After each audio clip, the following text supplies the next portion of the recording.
Hi friends, welcome back to Manasa recipes. Today tasty and healthy recipe వచ్చేసి chole masala curry. ఇది ఇలా మంచి chicken గ్రేవీతో దీన్ని ఇలా నేను చేసినట్టుగా ఒక్కసారి ట్రై చేసి చూడండి. చాలు, అసలు వదలను కాక వదలరు. ఇది రైస్, చపాతీ దేంతో తీసుకున్నా కూడా సూపర్గా ఉంటుంది. మరి మీకు కూడా ఇది ఇలా పర్ఫెక్ట్గా రావాలంటే వీడియోని స్కిప్ చేయకుండా చివరి వరకు చూసేయండి. మరి ఇప్పుడు లేట్ చేయకుండా చాలా టేస్టీగా యమ్మీగా ఆలు చోలే మసాలా కర్రీని ఎలా ప్రిపేర్ చేయాలో చూసేద్దామా. మరి దీన్ని చేసుకోవడానికి ఒక కప్పు తెల్ల శనగల్ని తీసుకొని ఒక రాత్రంతా నానబెట్టుకోవాలి. లేదా మనం వండుకునే ముందు ఒక 4 to 5 hours పాటు నానబెట్టుకున్నా సరిపోతుంది. చూడండి, మనకి ఇలా నానిన తర్వాత డబల్ సైజులోకి వచ్చేస్తాయి. ఇప్పుడు వీటిని ఇలా ప్రెషర్ కుక్కర్లో వేసుకొని మునిగేంత వరకు మాత్రమే వాటర్ని యాడ్ చేసుకోండి. 1 టీ స్పూన్ వరకు సాల్ట్ యాడ్ చేసుకొని ఇలా ఒక బంగాళదుంపను కూడా వేసుకొని ఒక 4 to 5 విజిల్స్ వచ్చేంత వరకు ఉడికించుకోండి. ఇవి ఉడికేలోపు నేను మరో పక్కన ఆనియన్స్ని కట్ చేసుకున్నాను. అలాగే మిగతా వాటిని కూడా ఫ్రై చేసుకుంటున్నాను.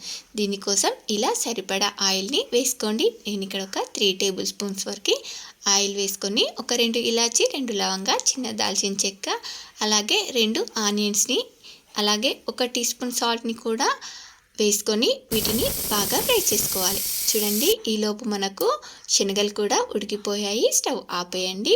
ఇలా ఆనియన్స్ ఫ్రై చేసుకునేటప్పుడు పచ్చిమిర్చి, ఒక 4 పచ్చిమిర్చిని ఇలా కట్ చేసుకొని వేసుకొని వీటిని బాగా ఫ్రై చేసుకోవాలి. మనకివి బాగా ఫ్రై అయిన తర్వాత ఇప్పుడు దీనిలోకి 1 టీ స్పూన్ అల్లం వెల్లుల్లి పేస్ట్ని, అలాగే 1 టీ స్పూన్ ధనియా పౌడర్, ఒక 1/2 టీ స్పూన్ పసుపుని వేసుకొని ఇవి మనకు పచ్చివాసన పోయేంత వరకు బాగా ఫ్రై చేసుకోవాలి. చూడండి, ఇలా పచ్చివాసన పోయేంత వరకు ఫ్రై చేసుకున్న తర్వాత ఇప్పుడు దీనిలోకి మనం ఉడికించి పెట్టుకున్న శనగల్లో నుండి బంగాళదుంపను తీసి పక్కన పెట్టేయండి. చూడండి, మనకివి ఇలా ఒక 4 విజిల్స్ వచ్చేంత వరకు ఉడికించుకుంటే ఈ శనగలు ఇలా బాగా ఉడికిపోతాయి. ఇప్పుడు మనం ఇవి మునిగేంత వరకే వాటర్ పోసాం కాబట్టి తక్కువ వాటర్తోనే ఉంటాయి. ఈ శనగల్ని వాటర్తో సహా వేసేసి ఇలా బాగా మిక్స్ చేసి మూత పెట్టి ఈ నీరు మొత్తం ఎగిరిపోయేంత వరకు ఇవి మనకు ఇలా బాగా ఫ్రై అయ్యేంత వరకు ఫ్రై చేసుకొని ఇప్పుడు దీనిలోకి మనం ఇందాక శనగల్లో నుండి బంగాళదుంపని తీసి పక్కన పెట్టాం కదా, దీన్ని పొట్టు తీసి ఇలా చేతితో స్మాష్ చేసుకుంటూ వేసుకొని దీన్ని ఒక 2-3 నిమిషాల పాటు బాగా ఫ్రై చేసుకోండి. చూడండి, దీన్ని ఇలా ఒక 2 నిమిషాల పాటు బాగా ఫ్రై చేసుకున్న తర్వాత ఇప్పుడు దీనిలోకి మీకు టేస్ట్కి సరిపడా కారంని యాడ్ చేసుకోండి. నేను ఇక్కడ ఒక 2 స్పూన్స్ కారంని యాడ్ చేసుకున్నాను. కారం వేసుకున్న తర్వాత దీన్ని ఒక 2 మినిట్స్ పాటు బాగా ఫ్రై చేసుకోండి. ఒక 2 మినిట్స్ ఫ్రై చేసుకున్న తర్వాత ఇప్పుడు దీనిలోకి మీకు సరిపడా గ్రేవీకి సరిపడా వాటర్ని యాడ్ చేసుకోండి.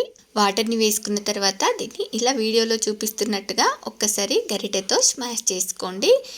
ఈ కర్రీ ఉడికిన తర్వాత ఈ గ్రేవీతో ఉంటే టేస్ట్ చాలా బాగుంటుంది కాబట్టి నేను మరొక గ్లాస్ వాటర్ని యాడ్ చేసుకొని ఉడికించుకుంటున్నాను. ఇదిలా ఉడుకుతున్నప్పుడు టేస్ట్ చూసి సాల్ట్ని కానీ కారంని కానీ అడ్జస్ట్ చేసుకొని ఇలా మంచిగా చిక్కబడేంత వరకు ఉడికించుకోండి. చూడండి, మనకు కర్రీ మంచి చికెన్ గ్రేవీతో రెడీ అయిపోయింది కదా. ఇప్పుడు దీనిలోకి కాస్త ఎక్కువగానే కొత్తిమీరకు వేసుకోండి. ఈ కర్రీలో కొత్తిమీర కాస్త ఎక్కువగా వేసుకుంటే టేస్ట్ చాలా బాగుంటుంది.